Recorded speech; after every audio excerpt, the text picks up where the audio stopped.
All right, thank you everyone for joining today. This is Matt Hiley from Tantalus Systems, and we are going to talk today about our new TRUFlex Protect product that we're bringing to market. I do appreciate you all joining our webinar for today. We are recording this. It will be available to you after we get done. Just a couple of housekeeping notes before I hand this over to Rick to begin the formal presentation itself. Please use the chat button for any questions you might have as we go through the session. I'll be monitoring that as we go through and ask questions when we have a time to do that, a natural break in the session itself. With that said, we should be done. We have an hour on the schedule. Depending upon the amount of questions that we have back and forth, we'll certainly cover the material in that period of time. But I thank you for joining us. And I'm going to hand this over to Rick Ciarto, who's our product director for TRUFlex Protect, and kick off the webinar. Rick, I'm going to hand it over to you. Thank you.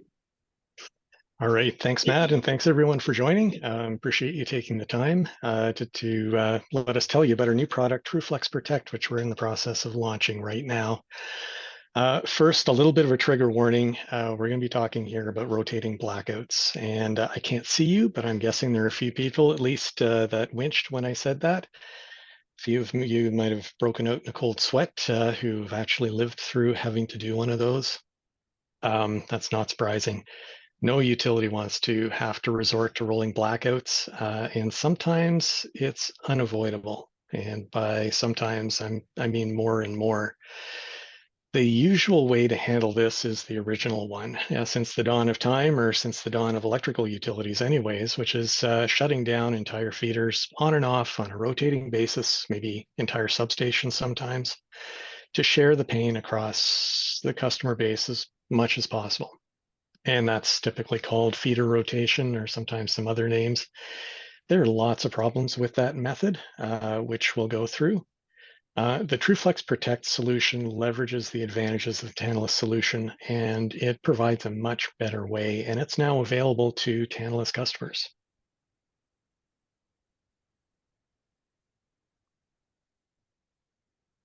So to put the value of TRUFlex Protect into context, we're going to look first at some of the experiences and learnings that have come out of recent events, and then we'll get into the product, how it works, and how to decide if it's right for you. So why have there been recent events? Well, it's because the need for load shed has been increasing. So here's a picture from the latest NERC long-term reliability assessment. This was released in December and covers the next 5 years. On this map, you look at the colors. Yellow means, you should worry about a possibility of a supply shortage during bad weather.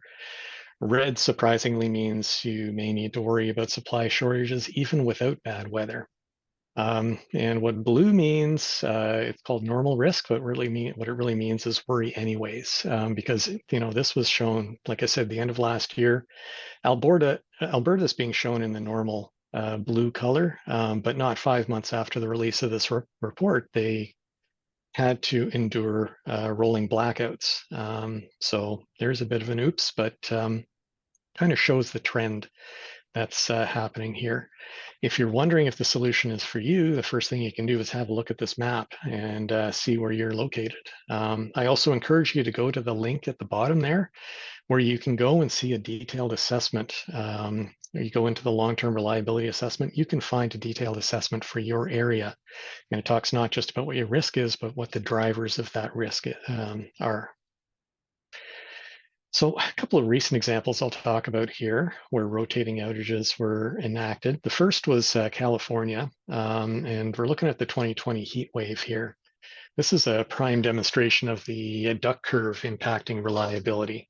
So there were long periods of heat, which got to the point where the heat was sticking around even overnight, which meant that the air conditioning load that they could normally depend on falling held fast while all of that solar generation disappeared as the sun went down, leading to shortfalls.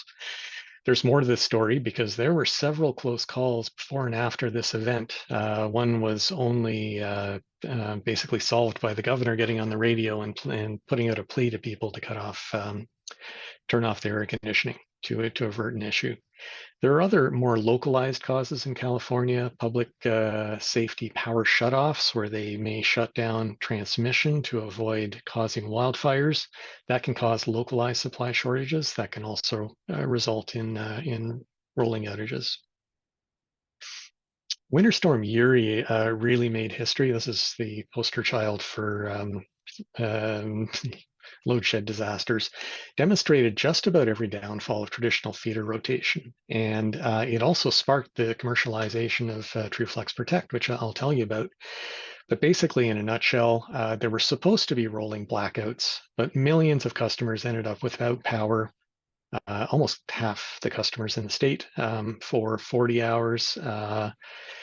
On average 30 consecutive hours with no power, and water supplies were affected, and that was on average 50 hours of no water.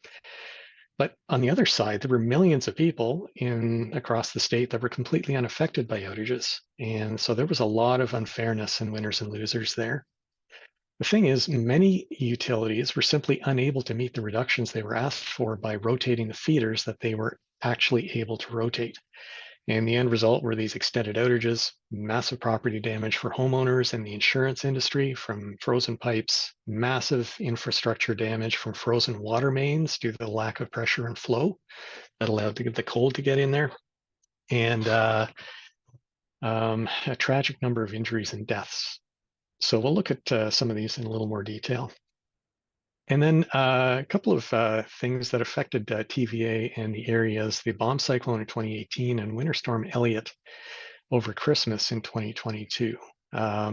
Sort of a mix of cold weather and load growth and generation going offline led to these outages.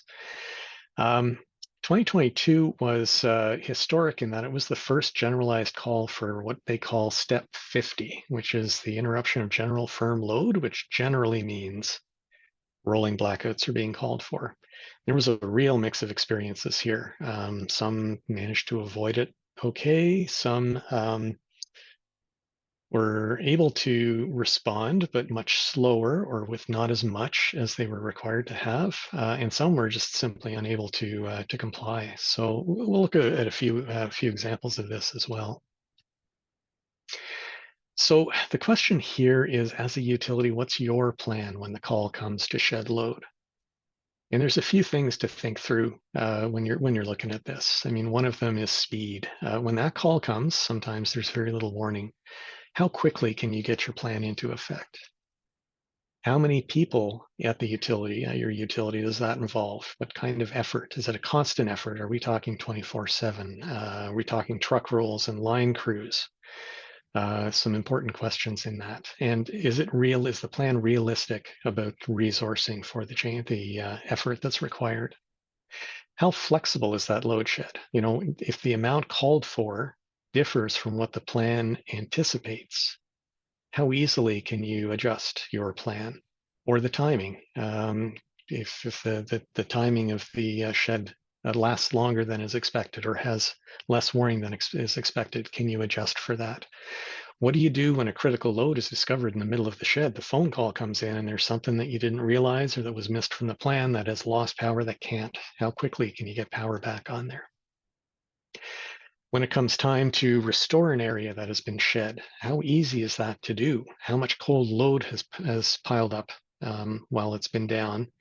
And think here about winter and heating. And what do you need to do to be able to serve that load when it comes back online? Will it overload things? What proportion of customers actually carry the burden? And I'll show you a map a little bit later. But typically, I mean, it's not unusual that you have 50, 60% of the customers carrying the burden for all customers.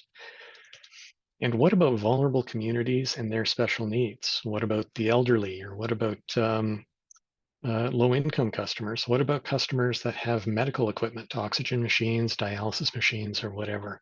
How can you protect them when they're off there in their homes? And finally, what are the risks and costs of something going wrong to property, to individuals' health and safety, to your employees, to your equipment while enacting these plans? Those are things to consider too. And to help here in no particular order, here are some real world experiences, basically as captured in the media or state reports. First one is about Winter Storm Uri, the Texas freeze. That is, I mentioned people who lost power on average 42 hours, and 31 of those consecutive. And water was worth 52 hours on average of consecutive water loss. Frozen pipe claims, and there were lots of them, averaged $22,000 each. And behind each of those claims, that there's a lot of misery and a personal tragedy for the affected homeowners.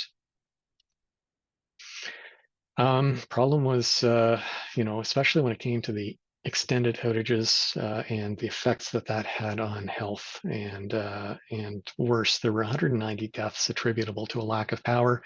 This is a mix of hypothermia and frostbite, vulnerable customers with illnesses, losing their life-sustaining equipment, power for those, and also house fires by inappropriate use of auxiliary heating equipment. But it also includes an incredible number of carbon monoxide poisonings. There were 11 deaths due to that, but there were 1,400 people needing emergency treatment, which is incredible. You can just imagine the burden on emergency services of having to deal with that on top of everything else that was happening.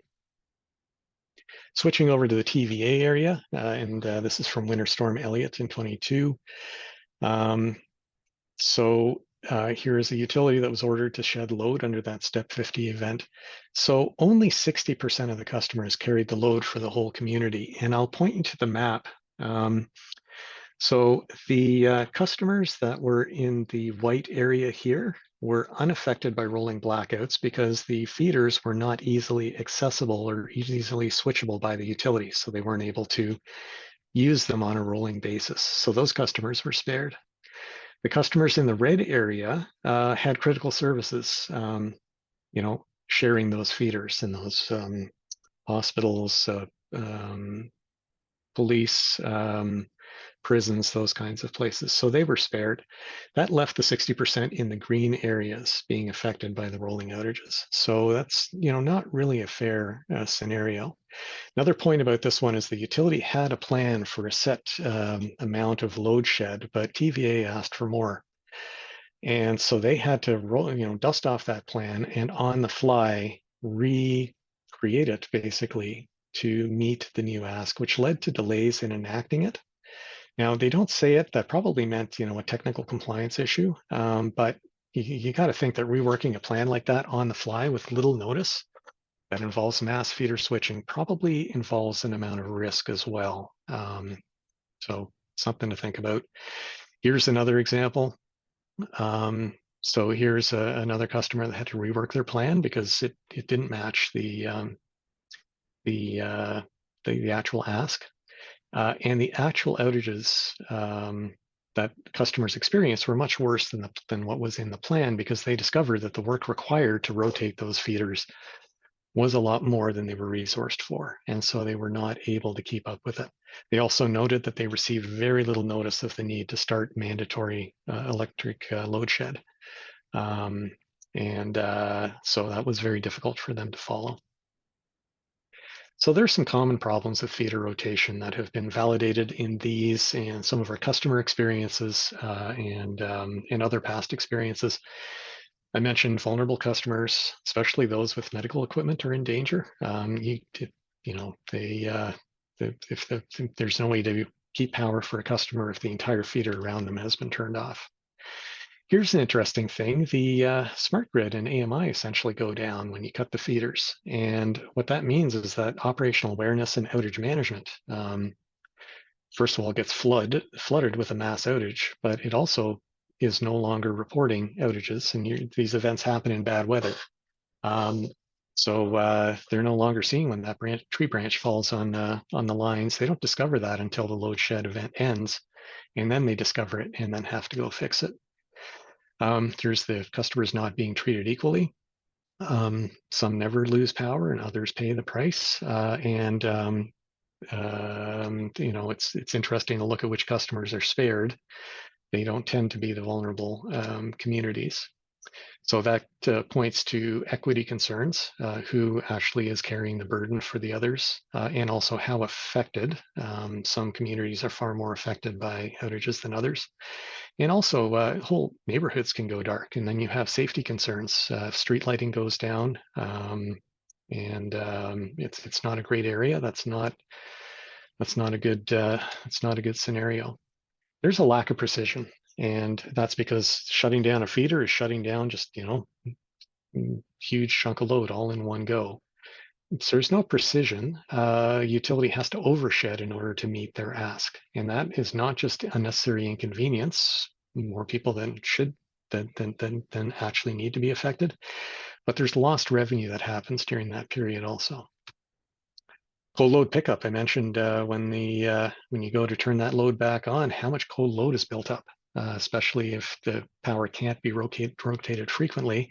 Sometimes crews have to go out and manually disconnect sections of a line in order to bring the cold load down to a manageable level, get the power back on, and then start to reconnect those things that they had taken off. That's all manual in most cases.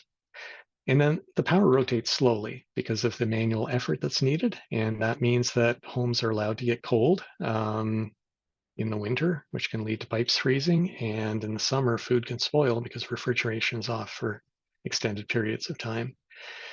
And then this is just about the whole 24/7 hands-on nature of the operation. Many people involved. The big demand swings happening, overloading equipment. That's hard on the crews and the equipment and involves safety risk for them.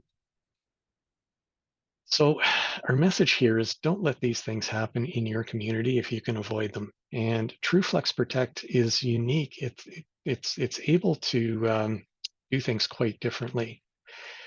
And the key to why it's different is that by using disconnect meters that many utilities have already deployed across much of their customer base, especially residential, and using those to control power to the customers at the meter, TRUFlex lets you leave the grid energized.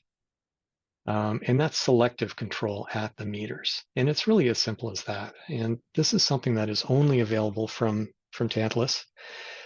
So yes, this is very focused on residential customers because that is where disconnect meters are typically used. But that just so happens to be where most of those pains that I just went through of rolling outages are often felt the most. And if there are C&I customers with disconnect capability, we are able to incorporate those into this plan as well.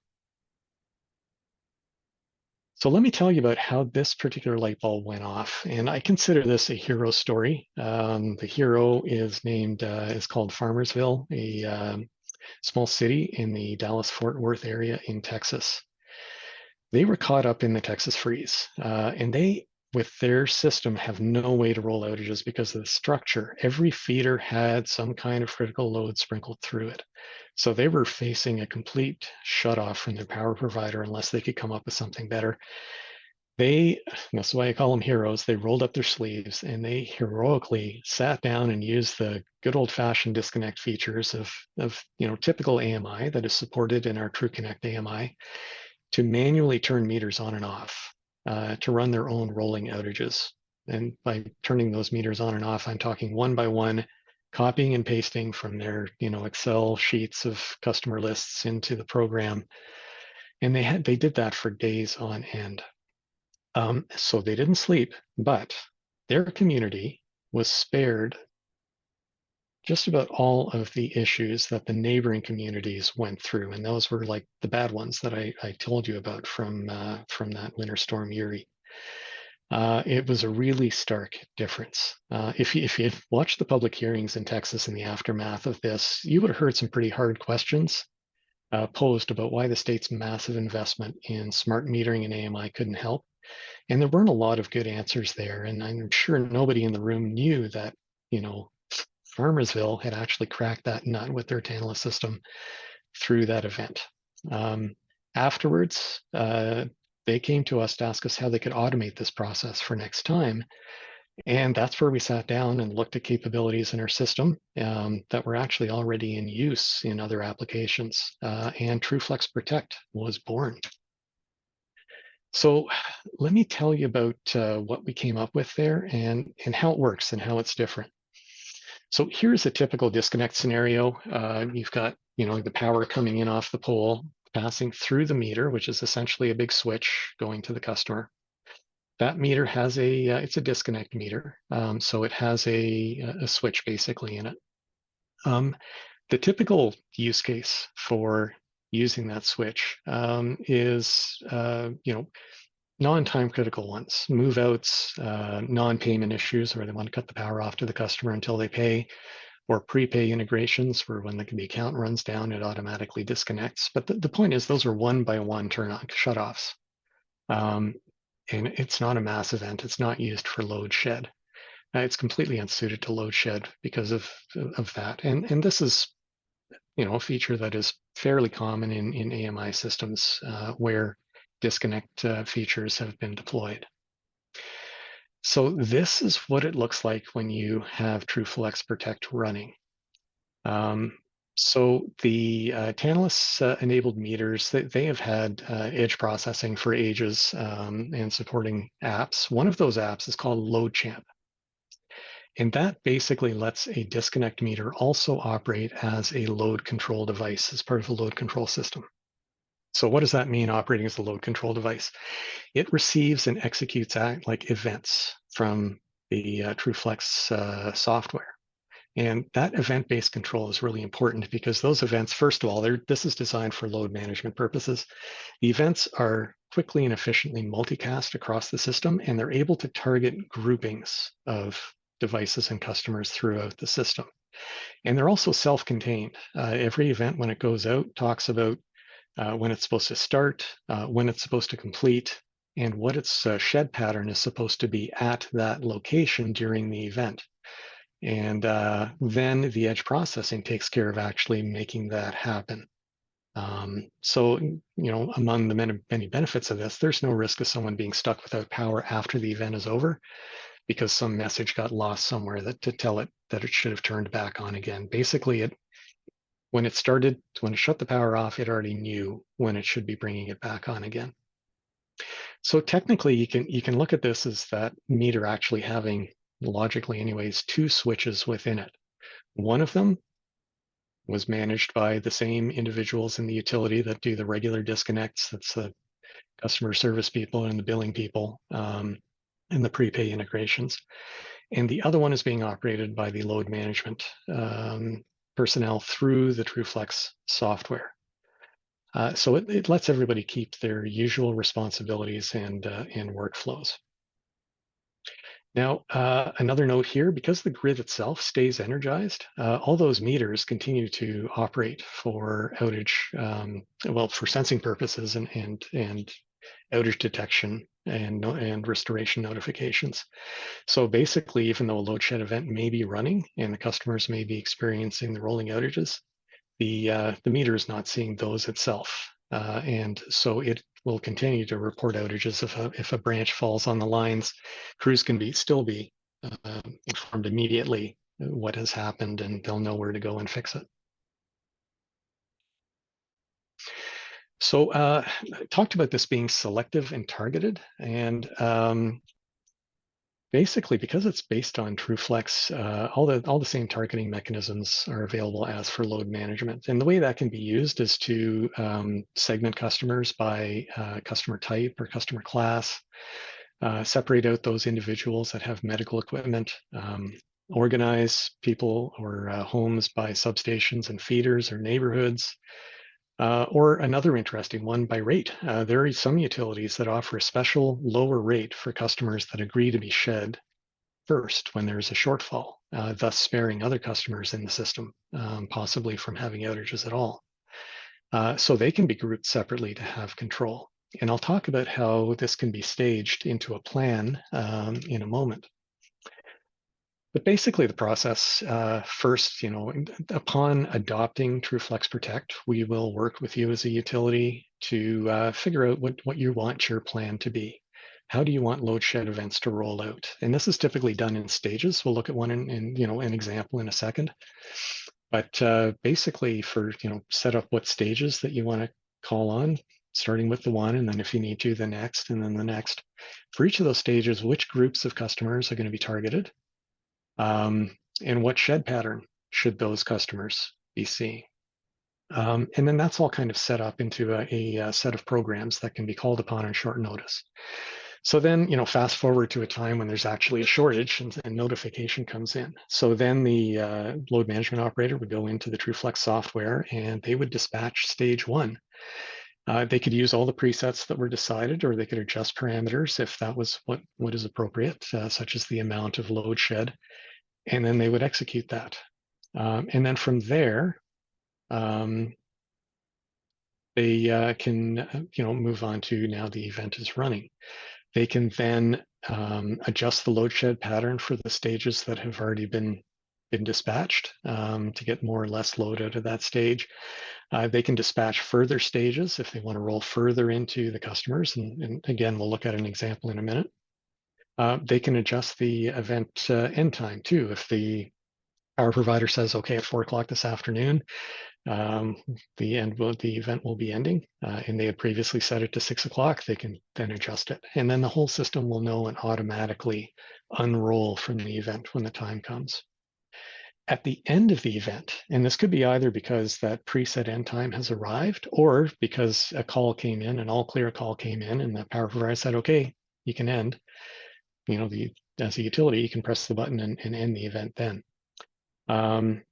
So either way, that triggers the unrolling of the event.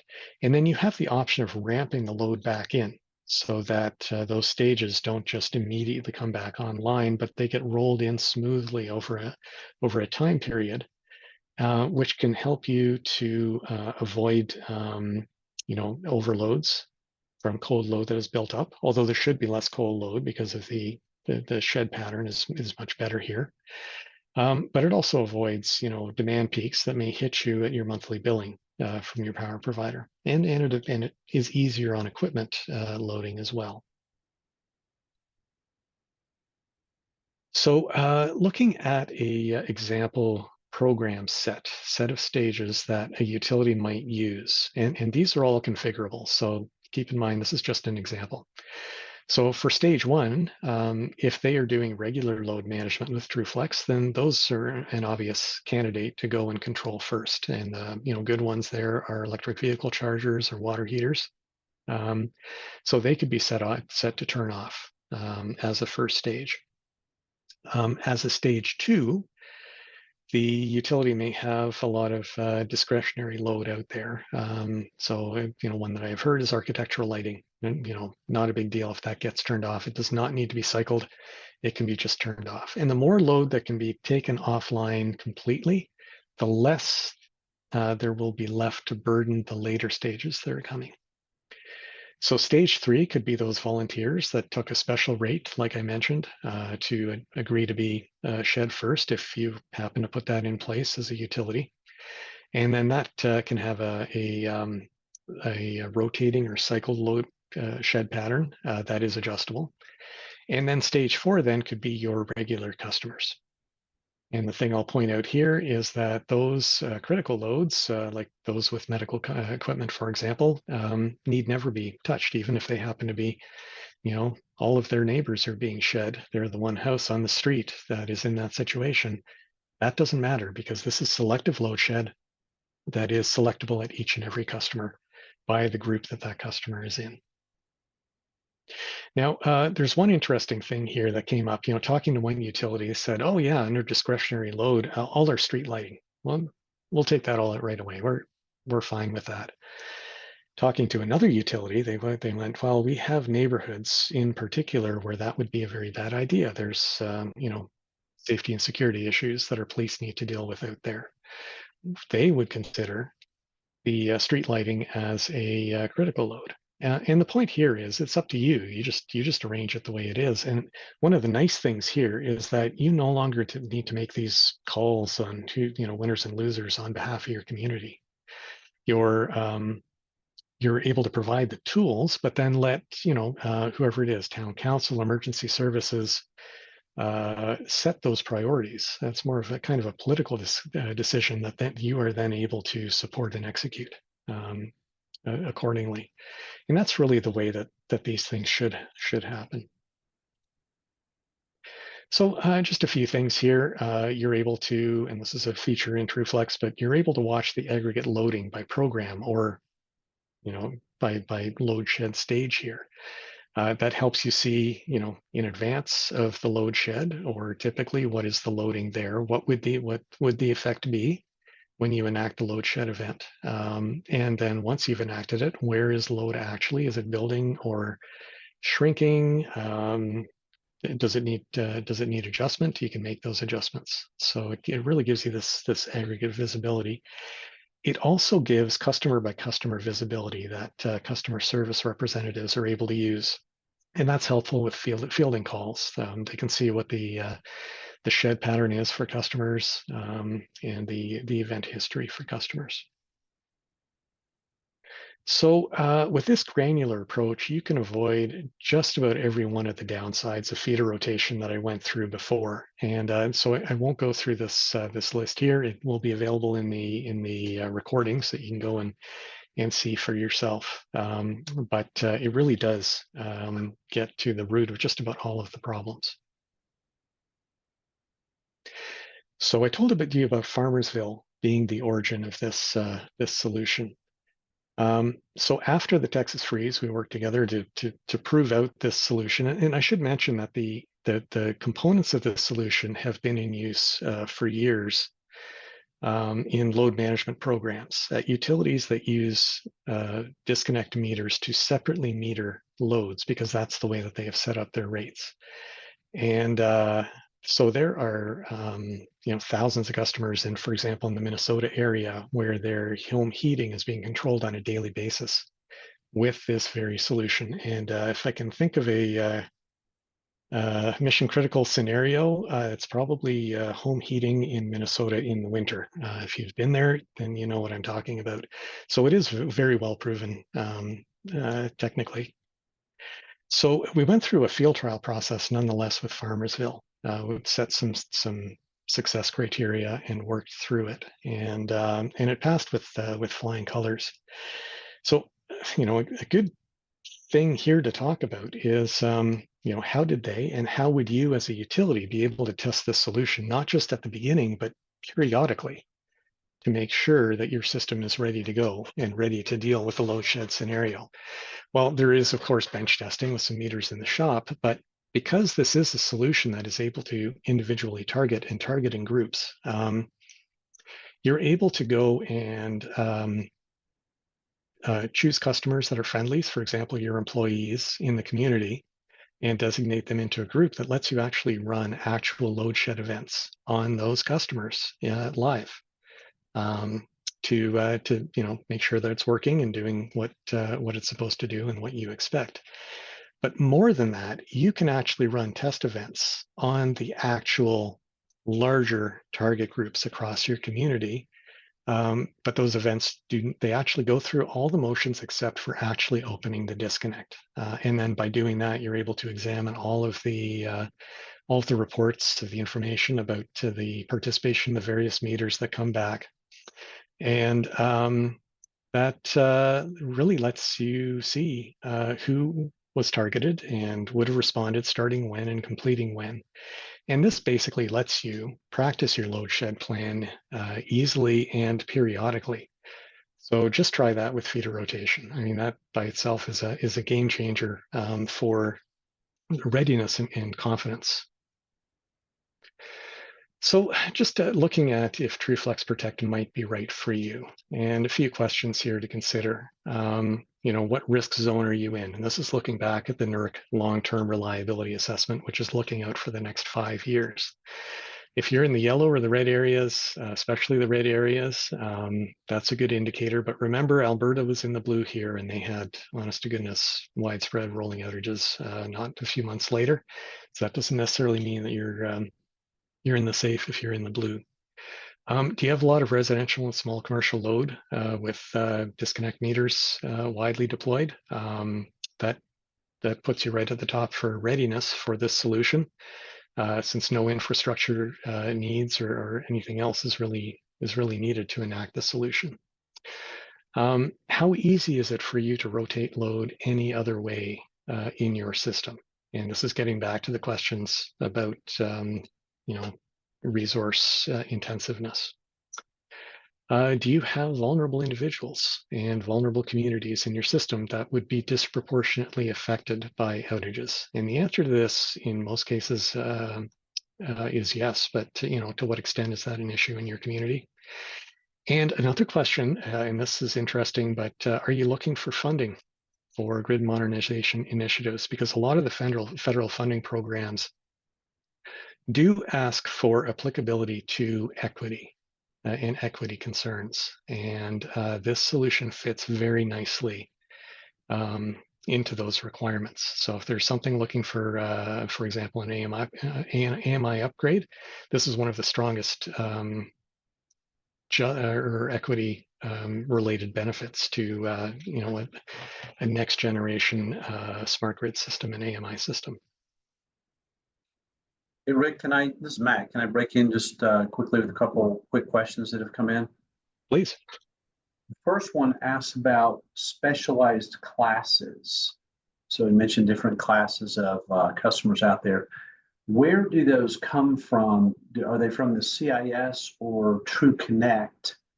And the question kind of gets at if we have flags or rates in a CIS, does TUNet import so we don't have to keep that data twice? They're worried about duplication of data. Yeah, exactly. And this goes very much like is also routine for load management. But yes, there is a synchronization that can happen between the TRUFlex software and the CIS system to keep those connections and groupings up to date. And similar to that, there's a question about the actual customer classifications themselves. How do you upload them, or is there and forgive me if you've mentioned this already, a mass upload capability, or is that something you have to do on an ad hoc or one-off basis? No, it's something that can be automated. Like I said, this is kind of part of the regular workflow with load management as well. It's a question best for the implementation people as to how it's done. I'm not privy to the nuts and bolts of it, but it is a regular process that can happen. Thanks, Rick. Okay, thank you. I was basically at the end here. I just want to summarize by saying TRUFlex Protect is basically the safest and easiest way to shed load when rolling blackouts are otherwise unavoidable. And the reason is that it lets you keep that grid energized and selectively shed load at the grid edge, and selectively meaning, grouping customers by things like the customer class and medicals and things like that, not by where they happen to be lucky enough or unlucky enough to be on the distribution grid. There's another way that this solution is unique, and this is the one solution that we offer that I hope that none of you will ever have to use in anger. The point is that it is likely that it will need to be used, and even when it's not used, it is there every day to help you be ready to face supply emergencies with confidence, and not wonder what's going to happen when you have to dust off that plan, and if you're actually going to be able to pull it off, and what bad things are going to happen along the way. Sorry, there was another question that came in. Sorry. And Sure. It gets at where you mentioned there's a slide where you talked about residential meters and a preponderance or a majority of residential meters. The question was how do you manage the reality that at certain times when there is a request for an action that much of the total load may reside or serves meters without either disconnects or in the commercial and industrial environment. So, where there may not be disconnect meters or disconnect functionality available. How do you Mhm. manage? Okay, so this would be a solution that you would use with your customers that have disconnect meters. If you have industrial parks or heavily commercial areas with three-phase or otherwise metered in ways that don't have disconnect, those are places where you might use feeder rotation or feeder shutoff, whatever is appropriate for those areas, and still use those. But the solution you would be using in the areas where those meters are, the disconnect meters are common. Also, as I mentioned, if you do have any kind of disconnect capabilities with those commercial customers, or are you looking at putting that into place, those can get rolled in to TRUFlex Protect to be controlled using those other mechanisms rather than the disconnect meters. Thanks, Rick. Well, this is Matt. Thanks, Rick, again for the presentation here. And if you do have any other questions, I am still looking at chat, but let me summarize from our perspective what we're seeing. And Rick, thanks for taking us through what we think and hope for our utility customers becomes an opportunity to address a challenge that we're seeing out there. Rick, you mentioned up front, and I'm sure that the folks on the line that our personnel at utilities have seen an increase in, unfortunately, this challenge where we're seeing weather extremes and load shedding opportunities or rolling blackouts, as Rick mentioned, something that is becoming more prevalent. This, we think, is a great way to resolve that. Personally, having seen Rick and the team at Farmersville and actually talked with him, presented with him previously, it's really a great story in terms of how they responded to an emergency, the effort it took, and then I think from the Tantalus side, working with them to develop a product that automates or helps with a challenging environment or challenging situation. I do appreciate you all joining today. I'm going to make this recording available. We'll make it available for everyone as well as Rick's presentation. I will send that out that you'll be able to access externally as soon as I have it available. If you do have any other questions, please, you can reach out to Rick or me with those. I'd also suggest if you have interest in this solution and reaching out to your account manager, who should be up to speed on the offering and take you through the specifics relevant to your utility. But again, Rick, thank you for the presentation. And folks, thanks for joining today. Enjoy the rest of your Wednesday. And we look forward to hearing from you. Or is it Thursday? Gosh, I'm behind Thursday. on time. Sorry, time flies. Enjoy the rest of your day, folks. Thank you for joining today. Thanks, everyone.